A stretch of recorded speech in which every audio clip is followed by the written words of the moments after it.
perdana dengan tipe-tipe satu-satunya di dunia dengan benih water soluble yang masuk pertama di Indonesia. Agrosawit, Pak. Boleh Bapak cari cek. Apa sih bedanya agrosawit dengan pupuk yang lain? Sama, Pak. Semuanya sama-sama pupuknya. Kira-kira begitu. Narasinya pun sama untuk menyehatkan tanaman. Itu fungsi pupuk. Menyuburkan tanaman. Apalagi agrosawit hari ini memang ada tulisan di belakang itu diperkaya dengan kandungan MgO, kemudian boron, Cu mikro lah.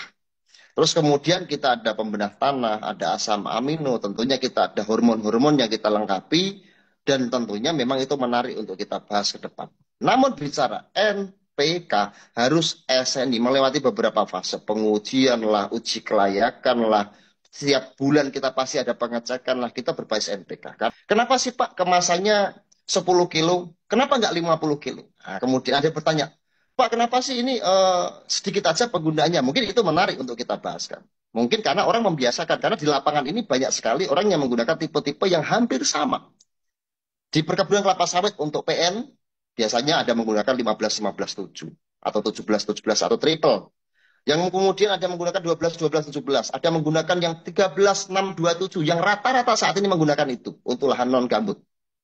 Spesialis gambut ada tipe-tipe yang kita gunakan ada 7635, 7638, 6640, 0,65B, kemudian 0,25 CU, banyak tipe-tipenya. Kita riliskan produk agrosawit dengan tipe 12632.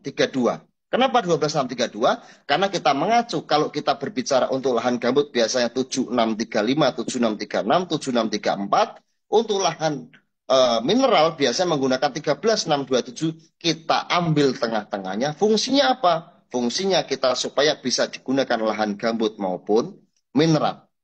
Terus bentuknya bagaimana? Kita berbentuk water soluble fertilizer, Pak, powder.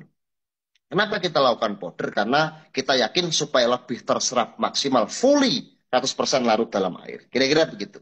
Nah, banyak Pak yang menggunakan dengan compound atau menggunakan compaction atau menggunakan yang granul, yang tipe bulat-bulat itu konsepnya slow release Pak, rilis lambat. Mungkin mitra bertanya, Pak itu apakah sweating? Silahkan Bapak cek. Silahkan Bapak labkan masing-masing. Kalau perlu ngetelat 3 hari sekali Pak, atau sehari 3 kali boleh seperti makan Pak. Kalau emang tidak percaya. Tapi kita basicnya kita NPK ini basicnya ada varian 8% SNI, toleransi 8%. Itu bicara SNI NPK. Kenapa sih penggunaannya 2 kilo yang biasanya versusnya 8-9 kilo? Tanaman itu makan tiap hari Pak, sawit Pak. Makan tiap hari minum 18-20 liter kebutuhan makan atau minumnya dari airnya kebutuhan segitu. Banyak orang yang melakukan pemupukan dengan cara pemupukan setahun 2-3 kali, bahkan ada setahun sekali, kadang nggak dipupuk, itu yang menarik. Dengan pupuk banyak, kalau saya punya pendapat, kalau kita bicara pupuk water soluble seperti ini, karena kita konsepnya fast release, kita pupuk tak banyak Pak, tapi sering-seringlah diberi pupuk. Misal, ini penggunaan SOP di sini kita jelaskan. Kita penggunaan 0,5 kg per aplikasi. Sebenarnya di belakang sudah ada, sudah ada, nanti Pak Wawan bisa menjabarkan teknis penggunaannya, tapi saya babarkan cuma hanya sekisi-kisinya aja. Teknis-teknisnya Pak Wawan bisa dibantu. Terus kemudian, yang paling bagus pupuk adalah sering dipupuk, bukan banyak, tapi sekali Pak. Karena kita tahu pupuk bahwa apalagi water soluble Pak, kita taruh ke air aja langsung lenyap. Kita taruh ke tanah aja langsung dia lenyap. Lah, takutnya satu, pupuk banyak itu satu tercuci karena hujan, terjadi penguapan, macam-macam variabelnya, yakin diserap, tergantung pH tanahnya juga. Tapi nggak usah khawatir, kami juga ada unsur pembenah tanah, Pak. Kami juga ada unsur untuk meningkatkan pH. Jadi saya, Pak ini NPK ya, NPK TP-nya berapa? Sudah tertera.